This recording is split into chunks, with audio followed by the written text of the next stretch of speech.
哨兵正在接近西安，墨菲斯等人也返回了西安。这是基德，他拥有众所周知的最强大的潜力。你要说他没有拯救孩子的生命，在动画片的故事中说道，被特工追捕后不久，基德不小心接触到了现实世界，来到学校的屋顶，基德从楼上跳了下去。他以一种罕见的自我证实行为从模拟中醒来，他是唯一一个在坠落中幸存下来的人，并自己通过潜力从矩阵中醒来。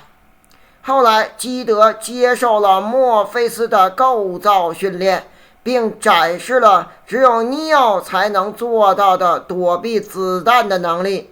许多人将他归类为尼奥的可能继任者。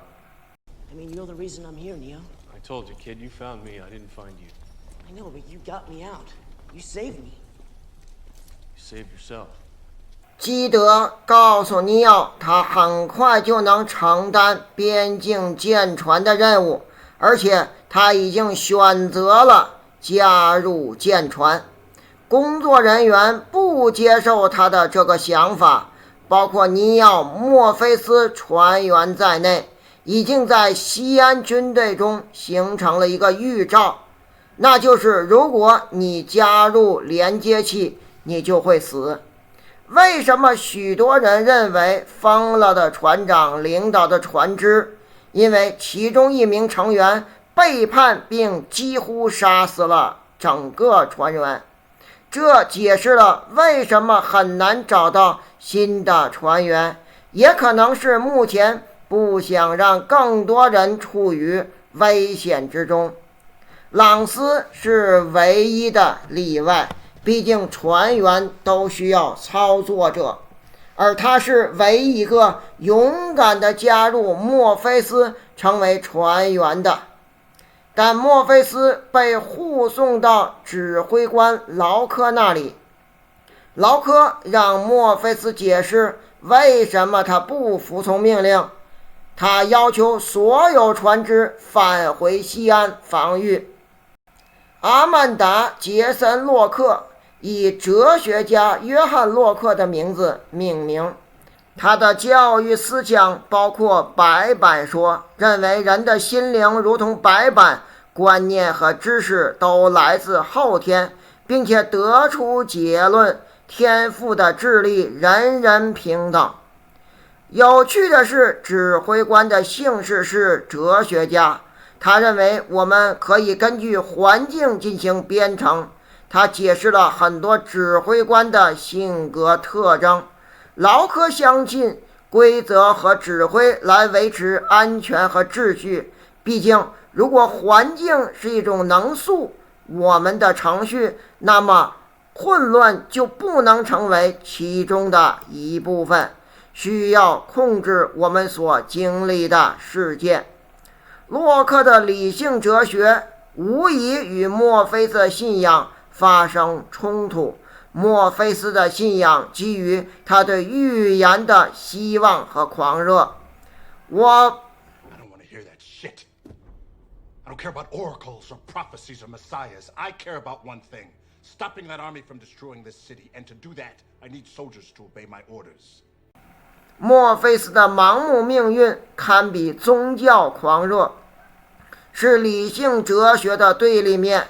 许多西安公民，特别是那些处于领导和权力地位的人，不相信或不同意预言。正是墨菲斯对先知的盲目信仰，导致先知完成了他计划的一切想法。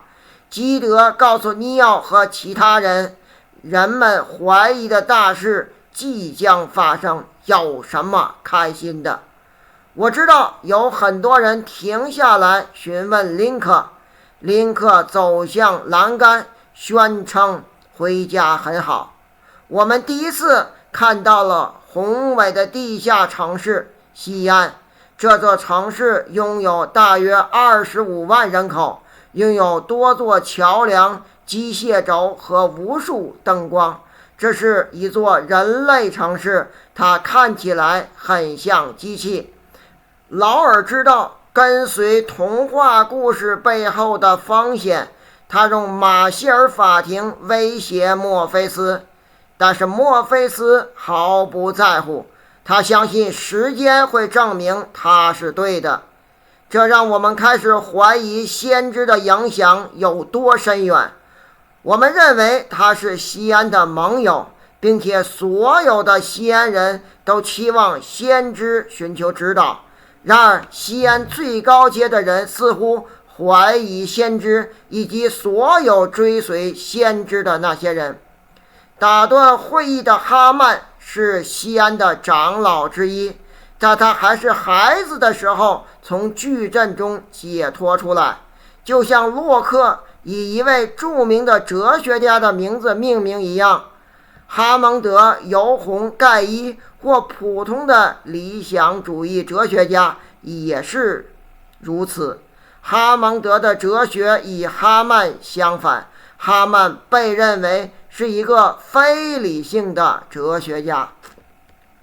顾问通知这些人将举行一次聚会，向西安里居民的人们解释情况。谨慎的态度是不要让人们因预言而充满希望，但墨菲斯的想法正好相反，他坚信哨兵不会再次到达西安，没有什么可怕的。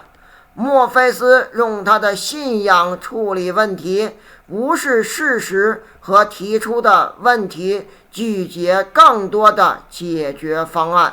Consider that in the past 6 months, we have freed more minds than in 6 years. This attack is an act of desperation. I believe very soon the prophecy will be fulfilled, and this war will end. 议员哈曼本人可能不相信这个预言，但他接受了墨菲斯的这种充满信念的解释。墨菲斯的话反而证明劳科是对的。林克和其他人到达他的楼层，林克带着孩子离开了电梯，因为他们有一些事情要处理。此时尼奥和崔尼迪在电梯里，门打开，看到了不同的人群提供东西。人们的服饰设计与宗教服饰相似，比如印度教和佛教都是求尼奥加持。 Please, I have a son, Jacob, aboard the Gnosis. Please watch over him. I'll try. 在宗教中，追随者通常会向他们的神灵献祭，以换取对西安的一些居民的保护和启蒙。尼奥是一位神的象征，一位必须被尊崇为三位一体的救世主。人们告诉尼奥他们的需求。然而，再过几个小时，西安就会遭到袭击，但人们需要他们的救星救世主。这部分影片更侧重于人物的哲学立场，以及劳科和墨菲斯理性与非理性之间的冲突。信仰和理性都是这部电影的基本主题。那么下面将介绍先知到底去哪里了，他又做了些什么。好，今天的节目就到这里。